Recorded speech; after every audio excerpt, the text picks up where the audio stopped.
자, 안녕하십니까. 이번 시간에는 우리 같이 전기산업기사, 전기기기 2010년 1회 문제풀이 같이 가도록 할게요.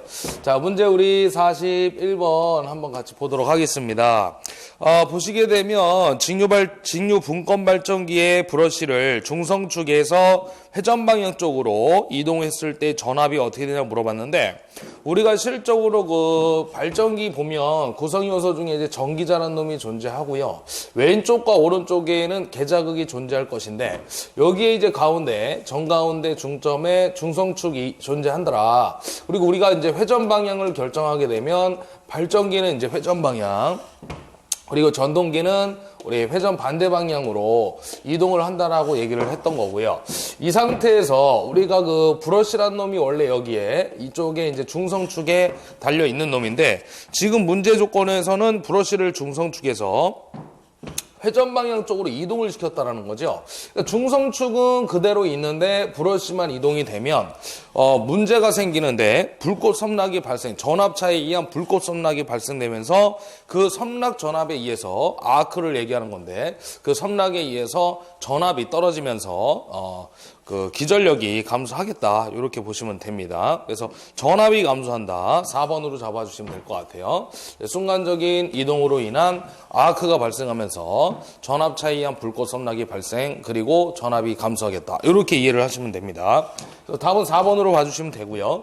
이어서 이제 42번 문제를 한번 해결해 볼 건데, 42번 문제는 삼상유도 전동기에서 가장 대표적으로 또 으뜸으로 출제가 되는 문제기도 한 놈이 출제가 됐네요. 그래서 삼상유도 전동기 운전 중 전압이 80%로 떨어졌을 때 회전력이 몇 프로로 될 것이냐. 그래서 우리 그 삼상유도 전동기가 나오면 항상 얘기를 해드리지만, 가장 이제 으뜸이 되는 공식 중에 하나가 토크란 놈은 우리 전압의 제곱에 비례하겠다라는 얘기였어요. 그래서 토크는 전압 제곱에 비례한다라는 거 잡아주시는데, 지금은 전압이 80%로 떨어졌으니까 0.8을 잡아주면 되겠습니다. 그래서 0.8의 제곱을 하게 되면 0.64가 될 것이고, 100을 곱했을 때 64%가 나오겠네요. 그래서 요거 답을 찾게 되면 64%의 답 4번 찾아주시면 되겠습니다. 그 다음에 이제 문제 43번으로 들어갈 것인데, 43번 문제를 보시게 되면 유도전동기 고정자 철심의 두께를 물어봤는데요. 우리가 원래는 그 직류기 쪽에서 그 손실 파트 보게 되면 철손이라는 놈이 나오는데, 철손과 이제 대표적으로 또 하나가 나오는 게 동손이 되겠습니다. 근데 이제 철손이 두 가지로 쪼개지는데, 첫 번째 손실이 뭐가 있냐면 우리 히스테리시손이라는 게 존재하겠죠. 그래서 우리 히스테리시손, 요 놈을 우리는 PH라고 표현을 할 것이고요. 두 번째 손실이 누가 들어가냐면 와류손이 되겠습니다. 일명 얘를 갖다 우리 다른 말로 뭐라고 해? 맴돌이 전류손, 이렇게 얘기를 할 거고요. 우리 와류손, 맴돌이 전류손을 갖다가 문자로 쓰게 되면 P라고 이제 일반적으로 표시를 합니다. 이 두 가지라는 놈은 손실이 되기 때문에 무조건 감소를 시키는 게 목적이라고 보시면 돼요. 감소를 시켜야 되는 이유는 손실 자체이기 때문에 그렇다라고 보시면 되고, 이 두 가지의 손실을 갖다 감소시켰을 때 결론은 뭐냐? 철손이 감소가 되겠더라라는 얘기입니다. 이게 이제 결론이 되는 건데, 우리가 이제 어떤 실험 결과치를 실험을 해가지고요, 어떤 결론을 냈는데, 히스테리시손을 갖다 감소시키기 위해서는 우리가 뭘 사용했느냐? 규소 강판을 사용했다라고 보시면 됩니다. 그래서 그때 이제 규소의 함유량이 들어가는데, 우리 시험 문제는 원래 회전기, 정지기 두 가지로 쪼개질 것인데, 우리 시험 문제에서는 회전기가 아니라 정지기가 이제 시험 문제로 출제가 되기 때문에 우리 4%라는 거 기억을 해주시면 되겠고요. 만약에 혹시 보기에 4%가 없으면 3.5%를 잡아주시면 되는데, 대부분 문제 형태에서는 4% 정답 처리로 가능하겠습니다. 그 다음에 와류손 감소는 어떻게 할 것이냐? 철심을 갖다가 얇게 쪼개주면 되는데, 그걸 갖다 우리는 얇게 포갠다 해서 성층철심이라고 얘기를 할 거예요. 그래서 우리 성층철심인데, 이 성층했을 때, 얇게 포개했을 때의 두께를 갖다가 우리가 시험 문제로 출제를 하다 보니까 두께가 몇 미리 될 것이냐? 0.35에서 0.5mm 정도가 되겠다라는 것입니다. 그래서 아주 얇은 두께인데 그 크기를 기억해 주시면 됩니다. 그래서 지금 물어본 거는 직류기가 됐든 그다음에 변압기가 됐든 유도기가 됐든 모든 철심 덩어리는 하나의 덩어리가 아니라 얇게 쪼개져 있는 형태라고 보시면 됩니다. 그래서 모든 철심은 성층 철심으로 이루어져 있다. 그때의 두께 0.3에서 0.1mm 잡아주시면 되겠습니다. 그래서 정답은 몇 번이야? 2번으로 체크해 주시면 되겠네요. 이어서 44번 문제 가도록 하겠습니다. 두대의 변압기로 V결선의 밑줄 그시고요. 오랜만에 이용률이 이제 한번 나왔는데 대부분의 최근에 14년도부터 해서 문제풀이를 지금 계속 하고 있는데 항상 최근 거부터 보시라고 했던 거고요. 왜냐면 최근 경향을 알아야 뭐 어떤 식으로 대처를 할 수 있을지 우리가 이제 감이 오니까 최근 경향부터 잡으시고 역순으로 내려오시면 되는데 그 최근 문제부터 이제 역순으로 돌이켜 봤을 때 지금까지 문제는 이용률보다는 출력비가 많이 출제가 됐었고요. 근데 지금 문제에서는 이용률을 물어봤는데 우리 V결선이 나오면 기본적으로 몇 가지 정도 한 두세 가지, 서너 가지 이 정도 보시면 되는데 우리 V결선이라는 놈은 항상 얘기를 하지만 델타 운전을 하다가 세 대가 델타 운전을 하다가 한 대가 뻥 하고 터졌을 때 V결선으로 갈 것이다 라는 얘기와 함께 한 대를 또 증설했을 때 다시 정상 운전, 델타 운전으로 가겠다라는 얘기였어요. 그래서 예전에는 이런 문제도 있었어요. 한 대를 증설하게 되면 용량이 몇 배 정도 증가하느냐. 그래서 우리가 실질적으로 루트 3배 증가하겠다. 이런 얘기들 같이 기억하시면 되고요. 첫 번째로 들어갔을 때 얘기는 우리 V결선했을 때 용량은 한 대 용량에 대해서 루트 3배가 되더라. 요 얘기고요. 두 번째 얘기는 이제 이용률인데 이용률은 몇 프로야? 요거 앞에서도 몇 번을 얘기했는데요. 86.6% 잡아주시면 됩니다. 그 다음에 세 번째는 고장 전과 고장 후를 따지는 출력비를 얘기할 것인데 이 출력비라는 놈은 얼마냐? 우리 코질질 57.7% 이렇게 잡아주면 되겠습니다. 그래서 이용률을 물어봤으니까 866 정답 3번으로 체크를 해주시면 되겠네요. 그 다음에 이제 45번으로 들어갈 건데 45번 문제를 보시게 되면 100kV 단상 변압기가 역률 80%에서 효율이 전부하 효율이 95%래요. 만약에 역률이 이제 50%로 다운이 됐다고 했을 때 효율은 몇 프로가 될 것이냐라는 얘기죠. 근데 사실은 요 문제는 우리가 이제 풀어볼 수도 있겠지만 사실은 건들지 않고 공식을 쓰지 않고도 약간 눈대중으로 직감으로 이제 표현을 할 수도 있을 것 같아요. 예를 들면 이런 거죠. 역률이 지금 보면 80에서 50%로 가고 있잖아요. 그러면 역률이 감소했으면 역률 코사인 세타가 감소하게 되면 손실은 어떻게 됐다는 얘기야? 그렇죠. 손실은 커졌다는 얘기가 되겠습니다. 우리 항상 반비례 관계가 되는 거죠. 손실이 커지게 되면 역률은 떨어지고 손실이 감소하면 역률이 좋아진다. 역률이 증가한다. 이렇게 따질 수가 있는 건데 지금 문제에서는 그 80%일 때는 80%에서는 효율이 몇 프로냐면 95%가 되고 있어요. 효율이. 그러면 50%가 됐을 때 효율은 어떻게 될 것이냐. 우리 손실이 커졌다는 얘기는 효율은 당연히 어떻게 되는 거예요. 우리 역률과 함께 들어가는 게 효율 파트가 되는 건데 손실, 역률, 효율 항상 따라다니는 놈들이 될 거예요. 손실이 커지게 되면 역률이 떨어지면서 당연히 효율도 떨어질 수밖에 없다는 것입니다. 효율이라는 놈은 입력에 대한 출력의 비니까 우리 효율 공식을 한번 쓰게 되면 이렇게 쓸 수가 있겠죠? 입력에 대한 출력의 비 이렇게 이제 따질 건데 우리가 이제 그 입력 조건은 들어갔을 때 손실이 커지게 되면 출력 값이 감소가 되겠죠. 출력이 감소하니까 효율 또한 감소할 수밖에 없다라는 얘기가 되겠습니다. 그래서 이제 지금 역률 값이 감소했으니까 손실이 커졌다는 얘기고요. 효율도 또 감소가 될 수밖에 없다라는 거예요. 그래서 이제 95%보다는 작아지는 값 1, 2, 3번 중에 하나를 선택해 주시면 되는데 96%는 절대가 답이 될 수가 없죠. 96은 증가가 된 거니까 96은 절대 답이 될 수가 없습니다. 손실이 커지면 역률이 떨어지고 효율도 떨어질 거니까 그래서 역률이 이제 떨어진 상태가 되고 효율도 95%에 비해서 더 작은 값이 나올 거니까 96%는 절대 찍을 수가 없어요. 그래서 1, 2, 3번 중에 셋 중에 하나가 답이 될 건데 실질적으로 여러분들이 보게 되면 뭐 효율이 그렇다고 해서 많이 그렇게 떨어질 수는 없잖아요. 그래서 이제 95%보다는 조금 더 작은 92% 이런 식으로 눈대중으로 찍을 수도 있겠다라는 거예요. 정답은 3번이고요. 3번이고 실전에 이제 지금부터 문제를 한번 풀어볼 건데 우리 효율 공식을 쓰게 되면 효율 공식은 변압기니까 발전기 효율 공식과 변압기 효율 공식이 똑같다라고 했을 때 출력 플러스 손실분의 출력 이렇게 우리가 잡을 수가 있겠죠. 그런 손실에는 이제 두 가지가 들어갑니다. 철손과 동손. 그래서 일단 쓰면 출력 플러스 손실분의 출력 이렇게 쓸 수가 있을 것 같고요. 이거를 갖다 이제 문자로 정리한다 그러면 출력을 P 플러스 손실은 두 가지가 있다. PI 플러스 PC 이렇게 잡을 수가 있겠습니다. 제가 한 가지 전제 조건을 깔을 건데 어떤 조건을 깔을 거냐면 철손에다가 우리 동손을 갖다가 더한 놈을 전체 손실이라고 해가지고 PL이라고 문자를 임의적으로 PL이라고 제가 한번 잡아보도록 하겠습니다. 그래서 이제 PI 플러스 PC가 PL이니까 요 놈에다가 PL이라고 한번 표현을 할 거예요. 그래서 일단 요 놈을 갖다 우리가 PL이다 라고 했을 때 뭐 공식을 한번 쓰지 않고 그대로 대입을 바로 하도록 하겠습니다. 일단은 지금 출력값을 한번 잡아보게 되면 효율은 얼마냐면 80%에서 0.95, 95%니까 0.95라고 잡아줄 수가 있겠고요. 그 다음 100kV 역률 80%니까 우리가 단위를 갖다가 좀 잡아놔야 되는데 단위를 맞춰주기 위해서 와트로 환산을 해주면 됩니다. 그러니까 지금 용량 출력의 단위가 kV, 피상전력이니까 역률을 곱해가지고 유효전력으로 표현을 해주겠다라는 거죠. 그래서 이제 100 곱하기 0.8, 80%니까 이렇게 잡고요.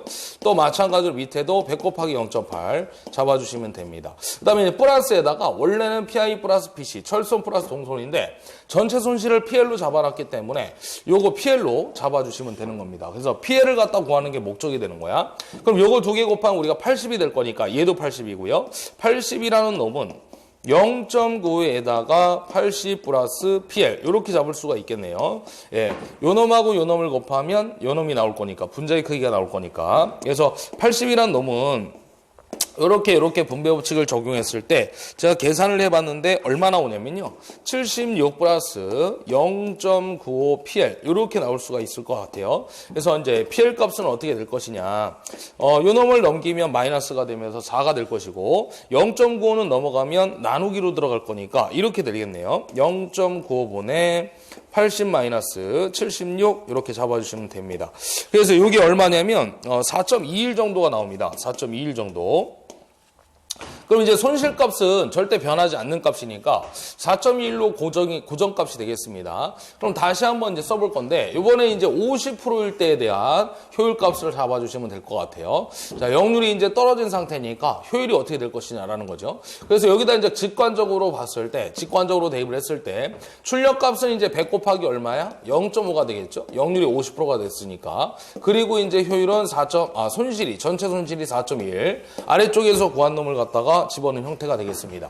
그리고 100 곱하기 다시 한번 0.5, 50%니까 요 값을 갖다가 계산해주면 답이 나온다 그거예요. 그러니까 50%에 대한 역률 50%에 대한 효율값을 적용하겠다라는 것입니다. 그래서 요 값이 얼마 나오냐면 실적으로 계산했을 때 약 92.2% 정도가 발생이 되겠습니다. 그래서 정답은 3번이 된다라고 보시면 돼요. 그래서 이렇게 하는 방법도 있겠지만 요런 관계들을 갖다 여러분들이 좀 이해를 하신 상태에서 따져보게 되면 역률이 감소했으니까 손실이 커졌겠구나. 따라서 효율 또한 떨어지겠구나. 이런 개념을 잡아주시면 상당한 문제 푸는데 도움이 될 거라고 생각이 듭니다. 그래서 이렇게 풀어주시고요.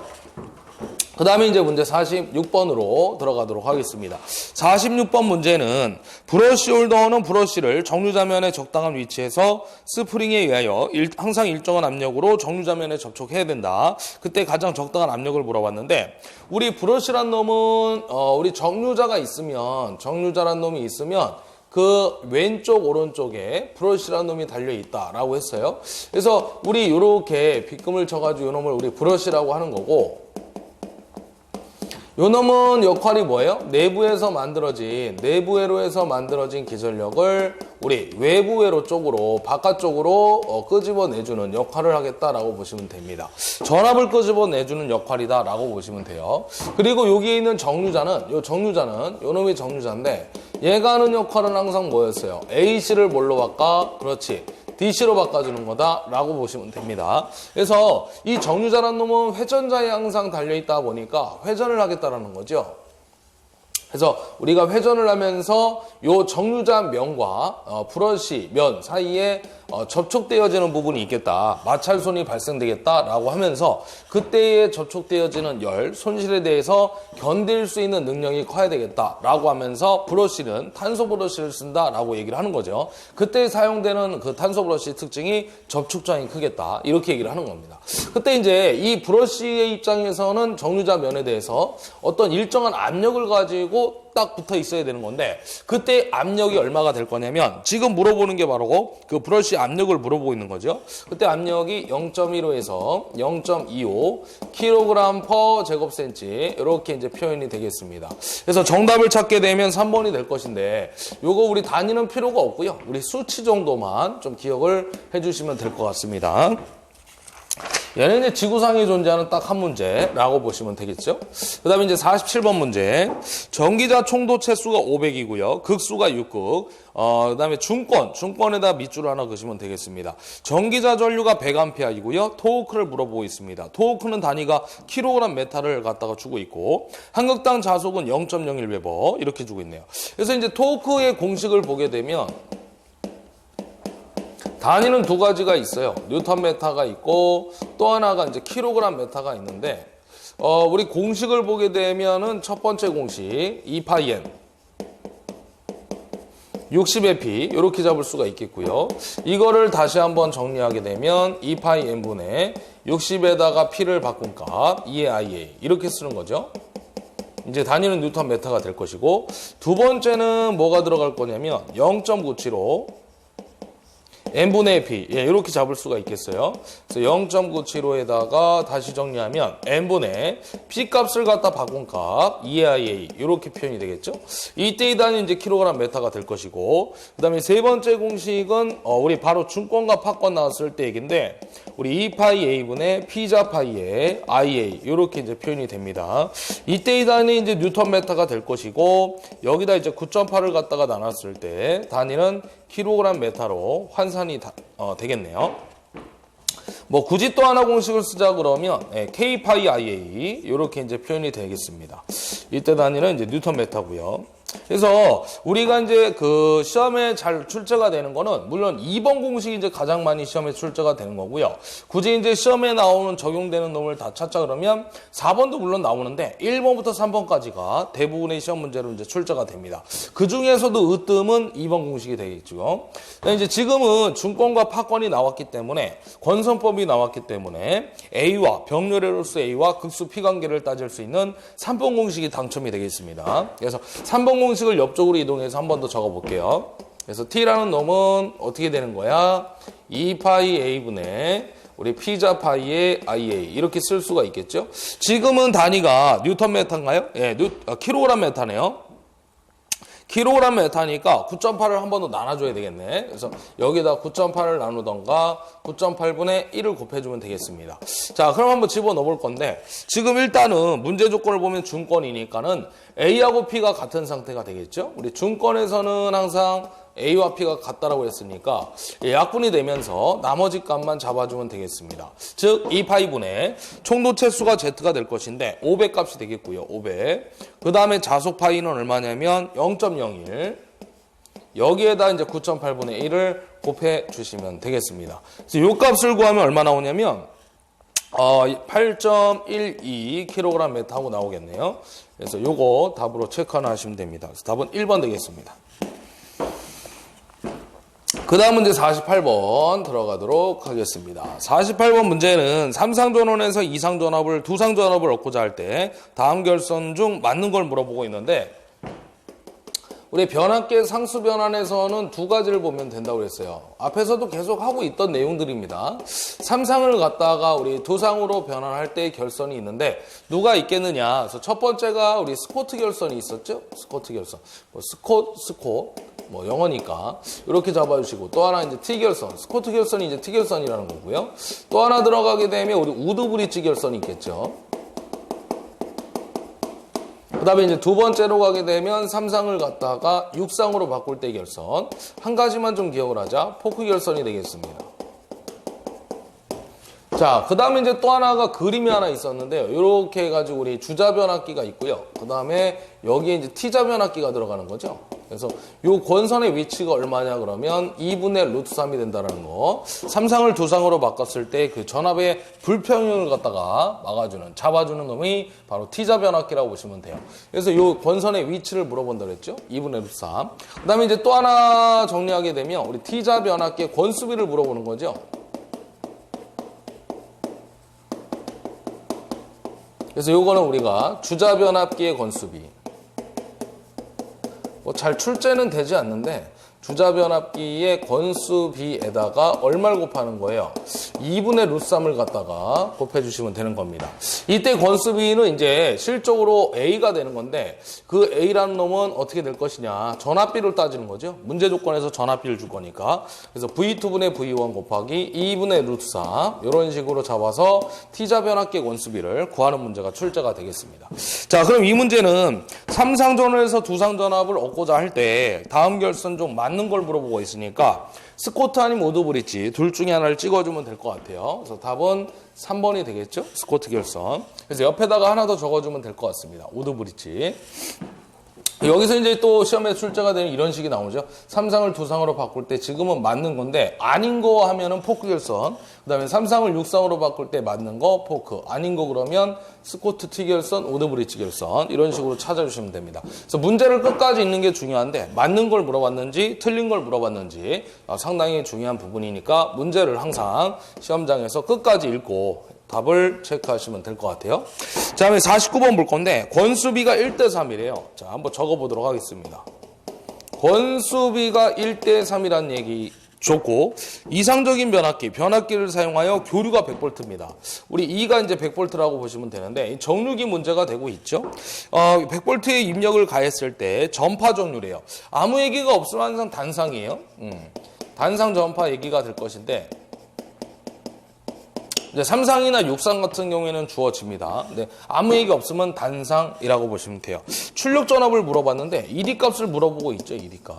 그 우리가 정류기의 그 정류회로 파트인데 정류회로에서 우리가 두 가지를 얘기해드렸어요. 앞에서 이미. 그래서 두 가지가 있는데 단상 반파와 단상 전파가 있다. 그래서 우리 반파만 좀 기억을 하고 전파는 할 필요가 없다라는 거였죠. 왜 그러냐면 전파라는 놈은 무조건 반파의 몇 배예요. 2배가 될 거니까. 네, 그렇게 정리를 하면 됩니다. 그래서 여기에 대한 내용, 여기에 대한 것만 하나 정리를 하게 되면 우리 ED라는 놈은 얼마예요? 원래 파이분의 반파일 때는 루트 2의 2가 되는 건데 전파일 때는 2배를 해주라는 거예요. 그래서 요거에 이제 0.9의 2 하고 나오겠습니다. 그래서 이게 이제 직류, 교류. 그래서 교류에다가 0.9를 곱하면 직류가 나온다라는 얘기가 되겠는데 요거를 풀든 상관없어요. 근데 지금은 개념이 분수로 나와 있으니까 요걸로 푸는 게 맞겠습니다.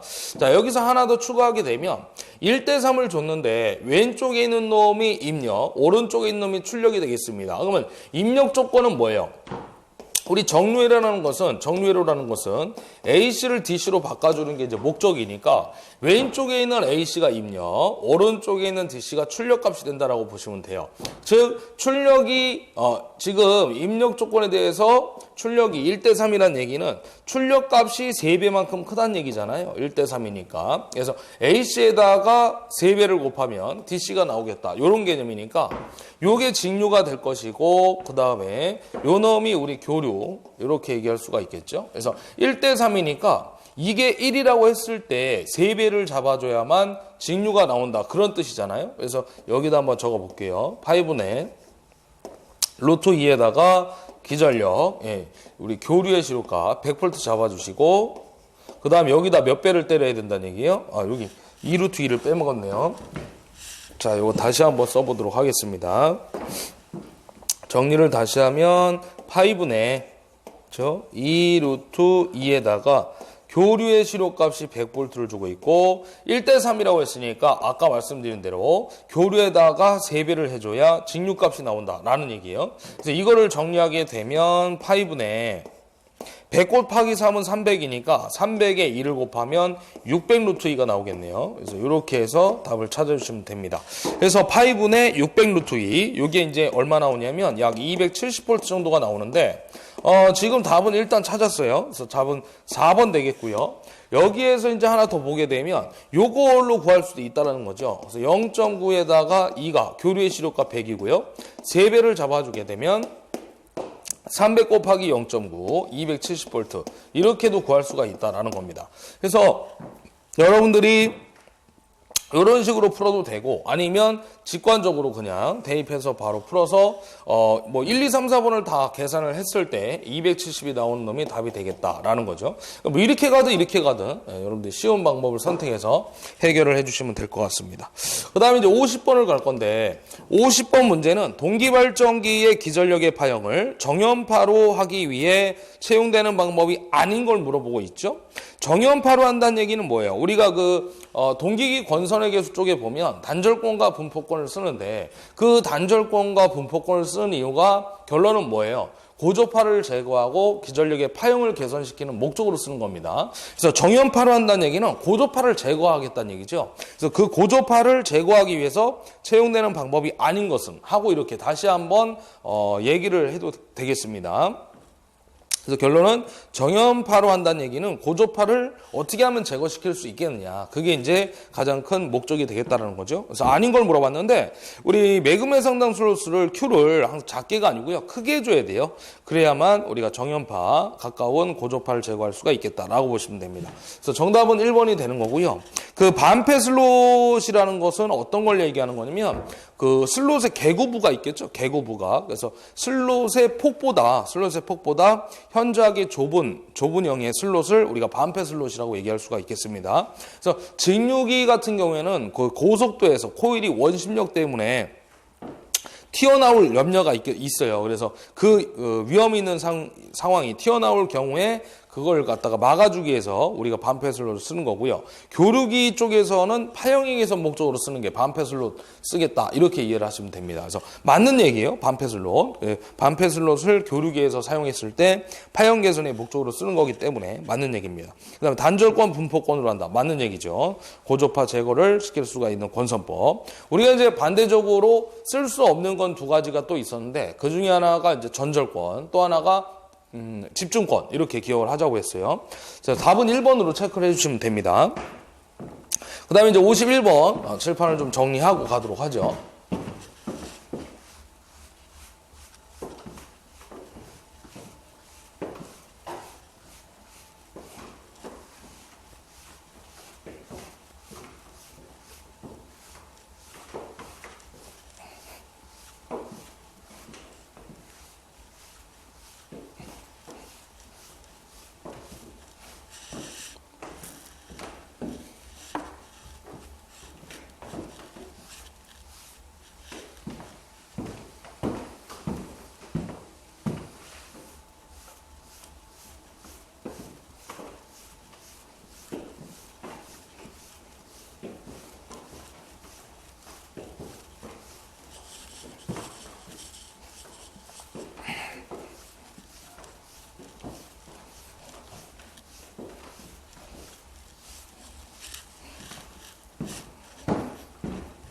자, 51번 문제는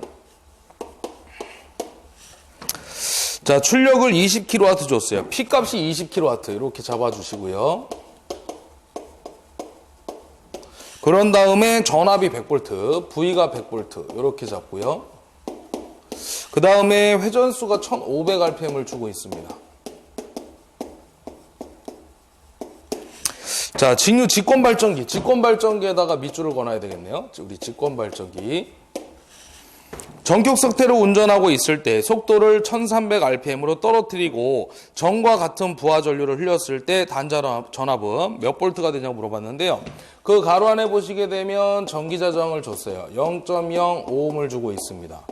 근데 원래는 그 직권 발전기의 공식을 쓰게 되면 이는 V 플러스 IA의 저항이 두 개이기 때문에 합성 저항으로 이제 들어가야 되는데 계자와 전기자가 직렬 상태이기 때문에 합성 저항이 될 것인데 지금 문제 조건에서는 그 직권 계자 저항이라고 하는 RS 값을 안 줬기 때문에 무시를 해주시면 되는 겁니다. 그래서 나머지 값만 보면 되는데 V가 지금 얼마냐면 100V고요. 전기자 전류가 얼마냐면 전기자 전류 값을 갖다가 지금 안 준 상태라고 보면 됩니다. 그래서 전기자 전류 값을 갖다 구해야 되는데 어떻게 구할 거냐면 원래 직권이란 놈은 발전기가 됐든 전동기가 됐든 계자와 전기자가 직렬로 연결되어 있는 상태이기 때문에 IA와 직권 계자 전류라고 하는 IS와 부하 전류 I와 자속 파이가 똑같다라고 보시면 되는 겁니다.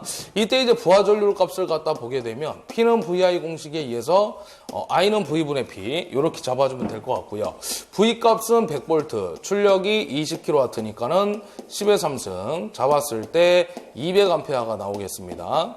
자, 그래서 여기다 이제 집어넣으시고 그 다음에 RA가 0.05니까는 곱했을 때 기전력 값을 구할 수가 있겠네요. 그래서 이걸 구했을 때 기전력 값은 이게 10이죠. 그래서 110V가 나올 거고요. K파이에다가 회전수는 이때 얼마냐? 회전수는 1500rpm을 주고 있어요. 자, 여기까지가 이제 변화되기 전 값이라고 보시면 됩니다. 그런데 지금 회전수가 떨어졌다고 했거든요. 그럼 우리가 일단 기전력을 구해가지고 단자전압의 크기를 구하면 되는 거니까 이 다시는 하고 했을 때 K파이는 변함이 없으니까 그대로 갈 것이고 회전수가 1300으로 떨어졌다고 그랬잖아요. 그때 이제 기전력 값을 구한 다음에 단자전압의 크기를 구해주시면 되는 겁니다. 일단 회전수가 떨어지게 되면 당연히 기전력도 떨어질 수밖에 없어요. 우리 기전력과 회전수는 비례관계가 성립되기 때문에 그럼 이 K파이는 일단 변하지 않은 값이니까 날렸을 때 우리 기전력이라고 하는 이 다시 값은 얼마예요? 1500분의 1300 곱하기 110 이렇게 잡아주면 되겠습니다. 그래서 이제 회전수가 떨어졌을 때 기전력 값은 95.33 이렇게 나올 거고요. 요거는 답이 될 수가 없어요. 왜 그러냐면 지금은 회전수가 떨어졌을 때 기전력을 구하는 게 아니라 회전수가 떨어졌을 때 단자전압의 크기를 구해주세요 라고 했기 때문에 이 다시 값을 구하는 게 아닙니다. 우리 이 다시는 그러면 다시 들어가게 되면 어떻게 되는 거예요? V-IA의 RA 이렇게 잡아주시면 됩니다. RS는 원래 있어야 되는데 안 줬기 때문에 RS를 무시한다라고 얘기했죠. 그래서 그대로 가면 될 것 같고요. 그럼 이때 이 단자전압, 여기가 플러스가 되겠죠. 발전기니까. 그럼 이때 단자전압을 물어봤으니까는 어떻게 돼요? 얘는 V-라고 놔야 되겠죠.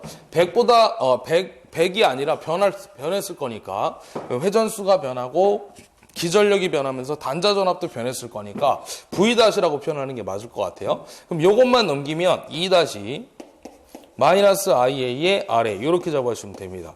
그럼 이때 2-는 위에서 구한 95.33이 되겠고요. 그 다음에 IA가 얼마냐면 변함이 없어. IA는 200A 잡아주시면 되고 이때 RA는 위에서 주어진 저항값 0.05 잡아주시면 됩니다. 그러면은 얘가 10이니까 10을 뺀 나머지가 되겠네요. 그래서 85.33V 이렇게 잡아주시면 되겠습니다. 그래서 답은 몇 번이냐면 85.3V 3번이 되겠네요. 조금 어려울 수 있는데 하여튼 회전수가 떨어졌을 때 기전력이 변하고 단자전압 또한 변하기 때문에 그 관계식들을 이용해서 해결해 주시면 되겠습니다. 그 다음에 이제 문제 52번 문제로 들어가도록 할게요. 동기전동기를 부종여자로 운전하면 어떠한 작용을 하냐고 물어봤는데 우리 동기전동기에서 부종여자라는 것은 어떤 걸 얘기하는 거예요? 우리 위상특성 곡선을 따져보면 되는 겁니다. 우리 위상특성 곡선이 또 시험에 잘 나오는데 얘를 다른 말로는 V곡선이다 이렇게도 얘기를 했던 거죠. 그래서 그림을 그려가지고 몇 번이고 제가 앞쪽에서 다 설명을 해왔던 거예요. 여기를 전기자전류라고 하고 여기를 계자전류라고 했을 때 역률 코사인 세타를 1로 기준 잡은 위치라고 보시면 되겠고 이때의 그림을 그린 결과가 이런 V자를 그린 그리고 있겠다라고 했던 거고요. 첫 번째는 어떤 게 나오냐면 전기자 전류와 누구의 계자 전류의 관계다. 이 두 가지 전류의 관계를 따진 게 위상특성 곡선이다 또는 V곡선이다. 이렇게 얘기를 할 수가 있습니다. 이때 이제 출력값은 일정한 상태로 나왔다고 그랬고, 두 번째는 전기자 전류 값이 최소가 될 때 역률은 얼마예요? 하고 물어보면 역률은 100%, 1루 기준 잡은 값 이렇게 잡아주시면 됩니다. 그 다음에 이제 세 번째로 들어가게 되면 여자 전류가 변화됐을 때 두 가지가 변화가 일어나는데, 그 중에 이제 첫 번째가 누가 변화냐면 역률 코사인 세타가 변화가 될 거고요. 두 번째로는 전기자 전류 IA 값이 무조건 증가가 되더라 라는 겁니다. 항상 얘기를 했던 건데, 감소가 되든 증가가 되든 V곡선에 의해서 전기자 전류는 무조건 증가 형태가 된다라는 거예요. 그 다음에 이제 역률 1을 기준으로 잡았을 때 왼쪽과 오른쪽, 여자 전류가 감소하면 부족 여자 전류가 증가하면 1보다 커지는 입장 과여자, 이렇게 얘기를 했던 거예요. 그 다음에 이제 부족 여자는 우리 누굴 얘기하는 거냐면 위상이 떨어지는, 위상이 뒤지는 지상분, 위상이 앞서는 진상분, 그 다음에 역률이 뒤지니까 우리 L, 리액터로 작용하고, 역률이 앞서니까 C, 콘덴서로 작용하겠다. 뭐 이런 것들을 얘기를 했던 겁니다. 그래서 거기 보시게 되면은 부족 여자, 이 부족 여자를 얘기하고 있잖아요. 그러면 그때는 여자 전류가 감소하는 입장, 뒤진 전류가 흐르겠다, 지상분이 발생하겠다. 이렇게 보시면 됩니다. 바로 얘가 되겠네요. 지상분, 뒤진 전류. 그래서 답은 몇 번? 3번이 되겠습니다.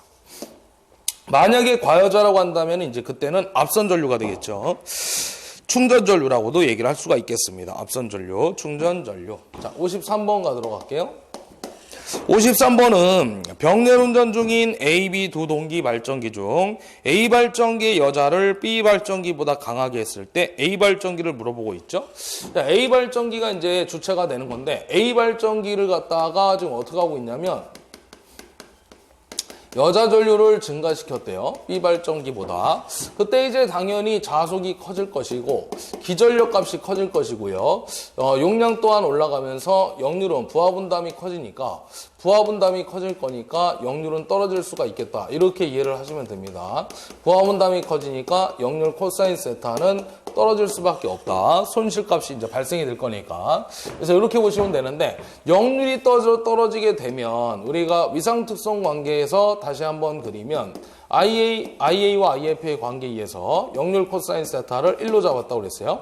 그러면 역률이 떨어진다는 얘기는 뒤질 때 역률이 될 거니까 1보다 작아지니까 뒤질 때 역률이 될 거니까 무슨 성분? 지상 성분. L로서 작용하는 뒤진 전류가 흐르겠다라고 이해를 하시면 됩니다. 그래서 90도 지상 전류 흐른다. 답 2번으로 체크를 해주시면 됩니다. 이런 스타일의 문제도 지금 보면 굉장히 잘 시험에 출제가 되고 있다는 거죠. 그래서 A 발전기가 여자 전류를 증가하게 되면 결국에 어떻게 될 것이냐. B 발전기보다 뒤진 전류가 흐르겠다. 지상분이 발생되겠다. 이렇게 이해를 하시면 됩니다. 그 다음에 이제 넘어가서 54번을 볼 건데, 54번 문제는 단상유도 전동기에 해당되는 것을 하고 물어보고 있는데요. 단상유도 전동기와 삼상유도 전동기를 비교했을 때 단상유도 전동기에 해당되는 거.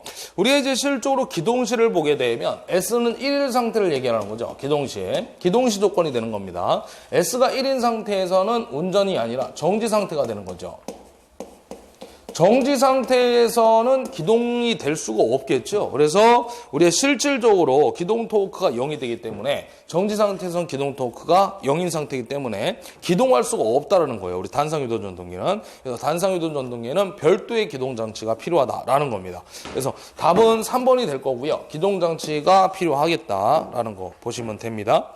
그다음에 55번 문제 갈 건데, 55번 문제를 보시게 되면 55번 문제는 극수가 6급, 그 다음에 220V, 10kW 삼상유도 전동기가 960rpm으로 회전을 하고 있을 때 회전자의 기전력 주파수를 물어보고 있어요. 전원시 주파수는 60Hz.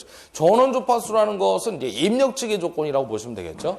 자, 우리 슬립 공식을 보게 되면 슬립 공식은 우리 기본적인 형태에서 4가지가 들어가는데, 우리 슬립이라는 놈은 첫 번째가 항상 뭐가 있어요? NS분의 NS-이 있었고요. 요 두 놈의 속도차가 얼마라고 그랬냐면 SNS라고 그랬죠. 그것도 하나 좀 기억을 하시기 바랍니다. 예, 우리 유도기가 동기기에 비해서 실질적으로 SNS만큼 느리겠다. 이렇게 기억을 해주시면 됩니다. 그래서 극수가 이극만큼 적은 이유를 물어보는 거죠. 그 다음에 이제 또 하나는 E2분의 E2S가 될 거고요. 그 다음에 이제 F2분의 F2S. 그 다음에 이제 마지막이 P2분의 P2C. 이렇게 잡을 수가 있겠습니다. 그래서 밑에 있는 놈들은 항상 얘기를 했지만 우리 정지시를 따질 때 얘기하는 거고요.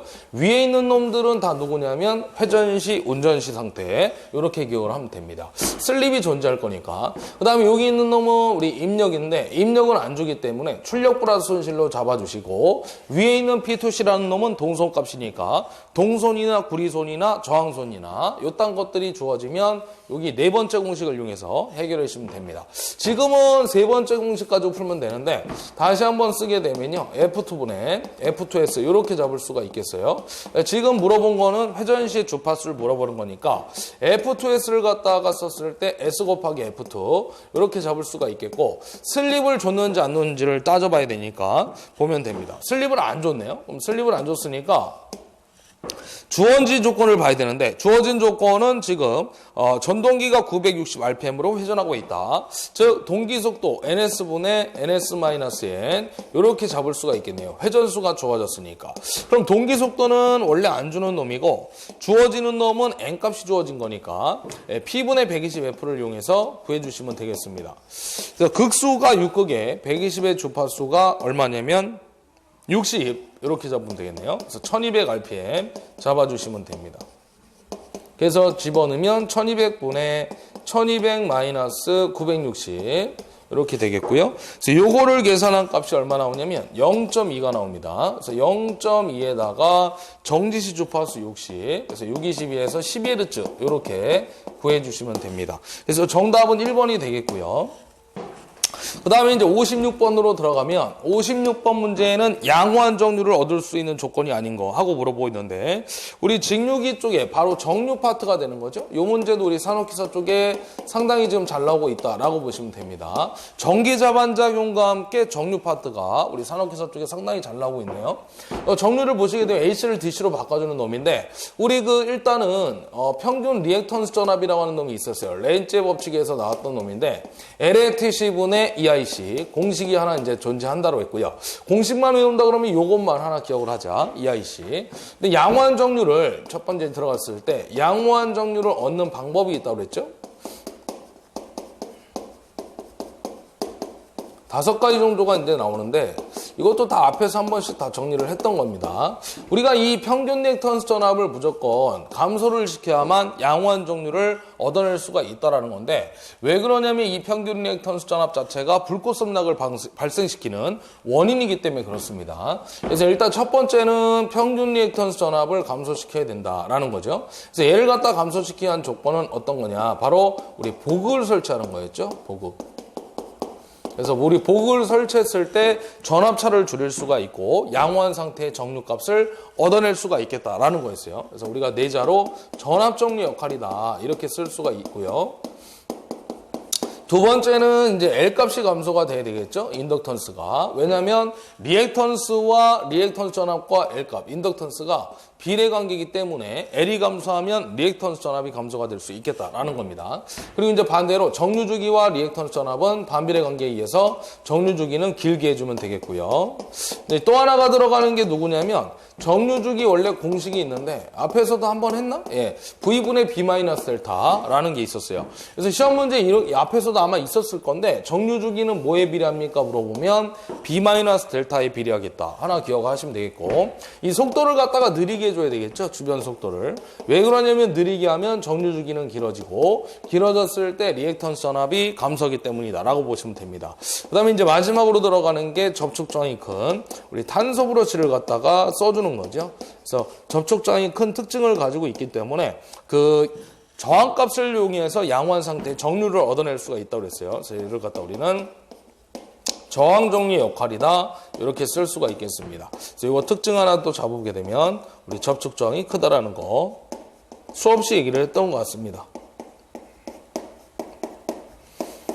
자, 이 5가지가 양호한 정리를 얻는 방법이라고 보시면 되고요. 아닌 거를 이제 대부분 물어보는데 4번이 틀렸죠. 접촉장을 작게가 아니라 크게 줘야 되겠다라는 얘기입니다. 그래서 우리 탄소 브러쉬 쓴다라는 얘기가 되겠네요. 그래서 정답은 4번으로 체크를 해주시고요.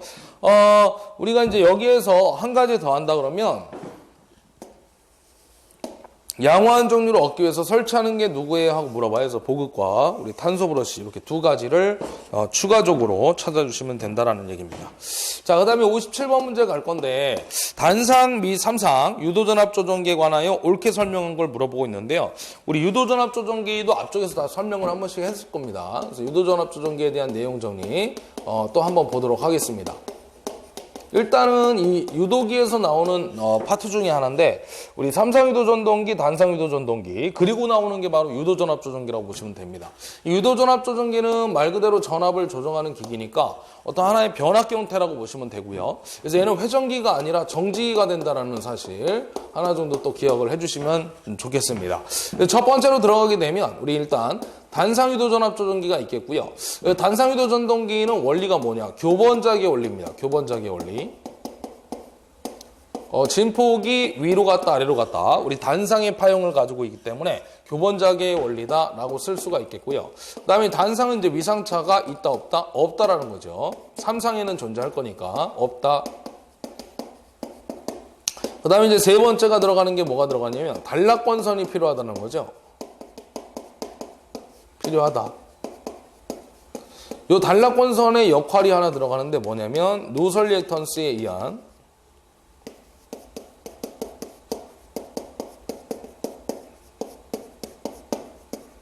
바로 전압 강화 경감이 되겠습니다. 이게 바로 우리 단락권선의 역할이라고 보시면 되고요. 그 다음에 네 번째로는 우리 조정 정격이 나오는 거죠. 그래서 E2 곱하기 I2 요거 하나 기억을 하시면 돼요. 그래서 KVA를 물어볼 거니까 10의 마이너스 3승을 잡아주시면 되고요. 만약에 그냥 VA면 10의 마이너스 3승을 빼주면 되는 겁니다. 또 하나 들어가면 여기서 E2가 중요한데 이 E2 값을 우리 뭐라고 할 거냐면 조정전압이라고 하는 거죠. 근데 이 조정전압은 출제자가 쉽게 주지 않습니다. 어떻게 줄 거냐면 예를 들어 대표적인 문제로 보면 100 플러스 마이너스 30V라는 게 있어요.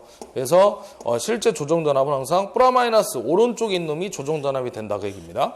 왜 그러냐면 플러스라면 130이 되고 마이너스라면 70이 될 거니까 범위는 70부터 130까지 전압을 조정할 수가 있는데 실질적으로 전압을 조정하는 건 오른쪽에 있는 30V를 가지고 전압을 조정하기 때문에 30V가 조정전압이 된다는 거 기억을 하시면 되겠죠. 그 다음에 이제 두 번째는 삼상인데요. 삼상은 아까도 얘기했지만 우리 120대 위상차를 가지고 회전한다. 회전작의 원리가 되겠습니다. 단상과 삼상이 약간 반대 개념으로 간다고 보시면 됩니다. 반대 개념. 그래서 위상차는 얘는 있다라고 해야 되겠죠. 위상차가 있다. 그 다음에 세 번째 단락권선이 필요 없다. 그러니까 반대로 가고 있습니다. 모든 특성들이. 단락권선 필요 없다. 잡아주시고요. 그 다음에 네 번째 조정정격을 물어보면 똑같이 E2, I2인데 루트3만 갖다 잡아주면 됩니다. 왜 그러냐면 삼상이기 때문에. 예. 자, 그 다음에 이제 하나 더 있어요. 원래 조정 범위가 있죠. 우리 조정 범위가 나오면 첫 번째로 들어갔을 때 V2는 V1 플러스 E2의 코사인 알파 이렇게 잡아주시면 되고요. 요거 공식이 하나 시험에 출제돼요. 계산 문제도 있는데 350V가 대표적인 답이 있습니다. 두 문제밖에 없어요. 지구상에는 공식과 계산 문제. 그 다음에 조정 범위가 또 나오면 V1 플러스 마이너스 E2 이렇게 잡아주시면 됩니다. 즉 조정 전압이 E2가 될 거니까 요 항상 범위는 얼마부터 얼마까지 나와야 되잖아요. 그래서 플러 마이너스가 항상 들어가 있는 거 찾아주시면 됩니다. 단 삼상이 있을 땐 앞에 루트 3이 들어간다라는 거까지 잡아주시면 되겠네요. 자, 그러면 요거 우리가 문제 한번 보도록 할 건데 문제를 보시게 되면 옳게 설명한 거 물어보고 있어요. 그래서 옳은 건 누구냐면 아까 우리가 삼상은 단락권선이 필요 없다라고 그랬잖아요. 그래서 답은 2번이 되겠죠. 2번. 네. 나머지는 다 틀린 얘기가 되겠습니다. 한번 찾아보시고요. 자, 그 다음에 이제 칠판 또 정리해서 58번 가도록 하겠습니다.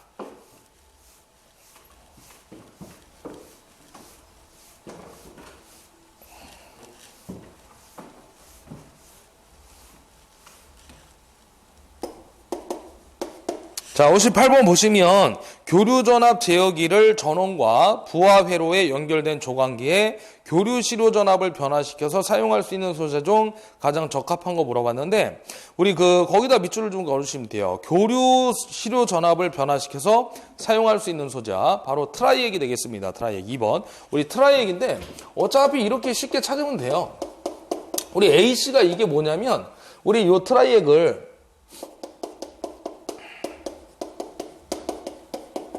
이렇게 얘기하잖아요. 쌍방향 3단자 소자. 얘는 뭐냐면 쌍방향이라는 거는 A씨가 양방향으로 흐른다는 얘기죠. 이렇게. 왜냐면 파형을 그리면 우리 교류는 이렇게 될 거니까 이 정방향이 플러스 옆방향이 마이너스라고 보시면 되는 거예요. 그래서 방향이 양방향이구나. 한 번은 이 방향, 한 번은 옆방향으로 쌍방향 그리고 단자가 3개이기 때문에 쌍방향 3단자 소자구나 보시면 됩니다. 그래서 이게 A씨 자체가 교류를 의미하는 겁니다. 트라이에게 그 마지막에 A씨가. 그래서 그 교류 시료 전압을 변화시켜 사용할 수 있는 소자. 그래서 답은 2번 트라이에게라고 보시면 되겠죠.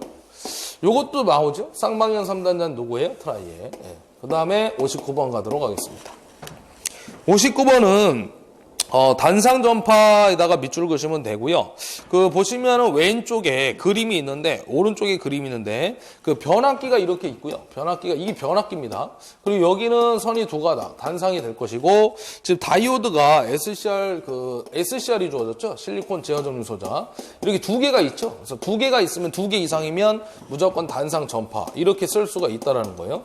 만약에 하나밖에 없으면 반파가 되는데, 2개 이상이면 무조건 전파가 되겠습니다. 그래서 우리가 브릿지 회로, 그죠? 다이오드가 4개 걸려있는 브릿지 정류 회로 또한 전파가 된다라고 했던 거예요. 그래서 요거는, PIV를 물어봤는데, 우리 PIV는 피크, 첨두 역전압, 피크 인버스 볼테이지, 이렇게 얘기를 하는 건데, 단상 반파 같은 경우에는 루트 2의 2가 되는 거고요. 전파는 항상 얘기했지만 2배가 된다. 그래서 2 루트 2의 2가 되겠습니다. 이때 2는 교류의 시료값이 되는 거죠. 네. 그리고 하나 더 쓰게 되면 우리 직류전압은 아까도 얘기했지만 0.9의 2가 된다고 했던 거죠. 네, 참고적으로. 그래서 요거 찾으시면 됩니다. 2 루트의 2. 답 2번이 되겠네요. 마지막 60번 문제 보도록 하겠습니다. 비둘극형의 밑줄을 그시고요. 동기발전기의 단자전압 한 쌍을 V, 유도기 전력 한 쌍을 E, 동기 리액턴스 한 쌍을 XX, 부하각을 델타라고 했을 때 한 쌍의 출력을 물어봤어요. 한 쌍의 출력에다가 밑줄을 그시면 되겠습니다. 원래 우리가 비둘극형이 있는데, 비둘극형과 돌극형이 있죠. 돌극형은 출력 공식이 있는데 걔는 출제가 안 되니까 옛날엔 됐었는데요. 한 20-30년 전에. 근데 최근에는 나온 적이 거의 없습니다. 그래서 걔는 버리고 비둘극형에 대한 한 쌍당 출력 공식만 한번 잡아보도록 하겠습니다. 그래서 이제 P라고 할 것이고 단위는 우리가 킬로와트 이렇게 잡을 수가 있겠죠. 그래서 이제 비둘극형 기준으로 한 쌍당 출력은 XX분의 우리 2V의 사인 델타 이렇게 쓸 수가 있고요. 이제 10의 마이너스 3승을 잡는 이유는 단위가 기본 단위 킬로와트로 나오기 때문에 그렇습니다. 근데 문제 조건에서 계산 문제 형태가 나올 때가 있어요. 만약에 3상당 출력을 구하라 그러면 어떻게 하면 되냐면요. 요게 한 상당 출력이니까 여기에다 몇 배 잡아주면 되냐면 3배를 잡아주면 되는 겁니다. 우리 동기기는 왜 그러냐면 우리 동기기 자체가 Y결선으로 이루어져 있죠. 이렇게.